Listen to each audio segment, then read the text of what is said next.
The Preacher of the Word, by John Thomas Mawson. A preacher is a messenger, he is sent forth with a report, and it is the Lord who sends him. This he must not forget, for how shall they preach, except they be sent? Romans 10.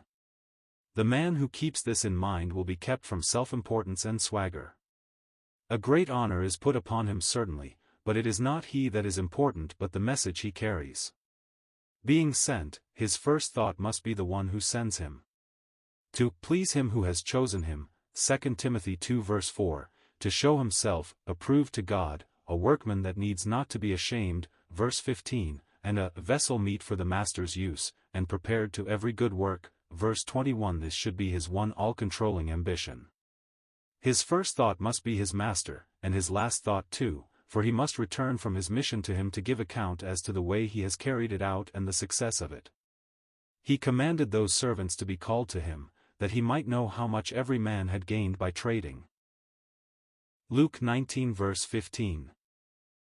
But he must also keep his master in mind during his mission, for it will be a complete failure if he loses contact with him, and, moreover, the Lord never withdraws his eye from his servants, and here is a marvelous thing: a faithful messenger refreshes the soul of his master, Proverbs 25 verse 13. We may be sure that Solomon knew what he was talking about when he said that, and he said it by inspiration of the Holy Ghost.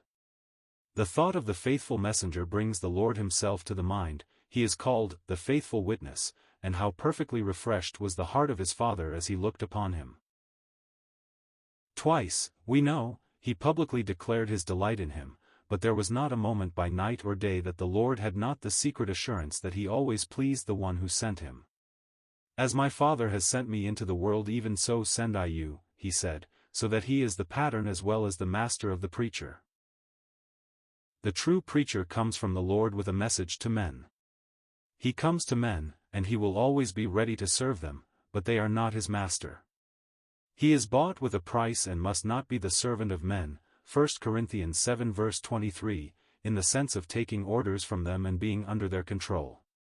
He is an ambassador of peace from God to the world and must know the divine conditions and terms of peace if he is to present them, and interpret them to men according to the mind of his sovereign Lord.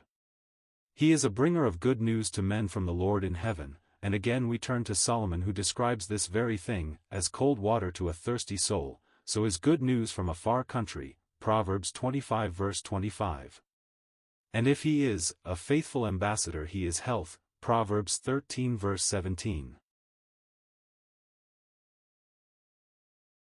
He is in himself a witness to the delivering, healing power of the message he carries, for health and holiness are words derived from the same root, and a faithful messenger is a man who is in spiritual health. There is a wholeness about him, his master's message, and his master's interests absorb him, but there is a solemn contrast to this given in Solomon's terse words. A wicked messenger falls into mischief. Wicked is wrong.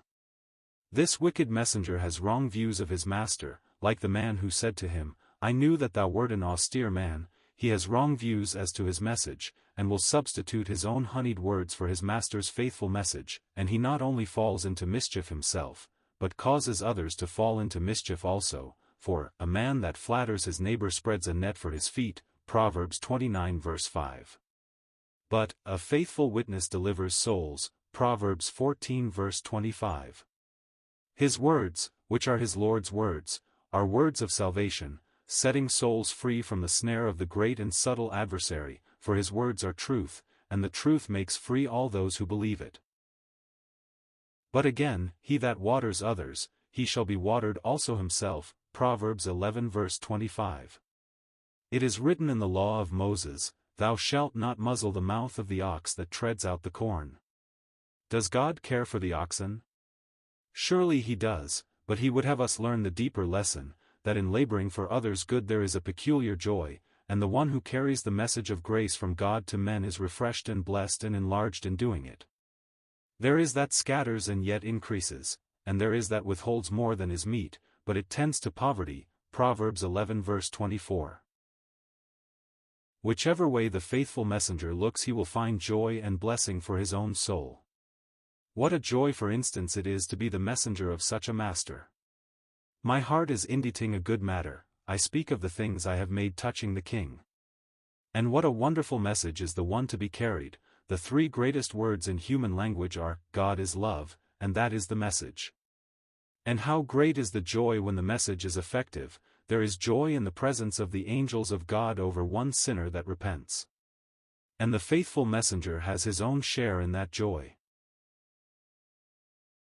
It is a good thing to dwell upon the joy and the blessing, for these are great. The faithful man shall abound with blessings, Proverbs 28 verse 20, but warnings are also needed. Let him that thinks he stands take heed lest he fall. Confidence in an unfaithful man in time of trouble is like a broken tooth, and a foot out of joint.